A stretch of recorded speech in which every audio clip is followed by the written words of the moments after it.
Neno la Mungu asubuhi ya leo. Warumi sura ya 12 na mstari wa 1. Basi ndugu zangu, nawasihi kwa rehema zake Mungu, mtoe miili yenu iwe dhabihu iliyo hai, takatifu, ya kumpendeza Mungu, ndio ibada yenu halisi. Bwana Yesu asifiwe. Namshukuru Mungu kwa ajili yako asubuhi ya leo, kwa ajili ya uzima na pumzi ya uhai aliyotupa.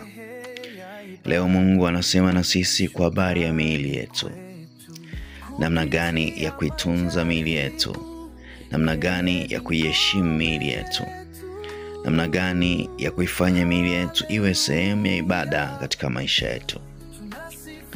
Ni mara ngapi umeutumia mwili wako vibaya kupitia uasherati, uzinzi?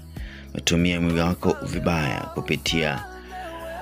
kupitia ulevi, kupitia hata unajisi mbalimbali, kujitia unajisi, kuvaa vibaya mavazi yasiyo na stara, ya kuonyesha sehemu za mwili yako, kuexpose mwili wako kwa watu bila hata kujali.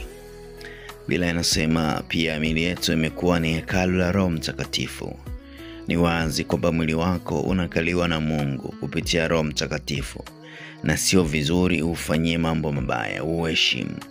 Kwani kupitia huo basi Mungu anajipatia ibada. Na vile ulivyo wewe ni sura na mfano halisi wa Mungu. Hivyo kama unaharibu sehemu yote ya mwili wako, ni kadhalika unaharibu nafasi ya Mungu katika maisha yako. Jitunze, tunza mwili wako na Mungu akutie nguvu katika hili. Amen.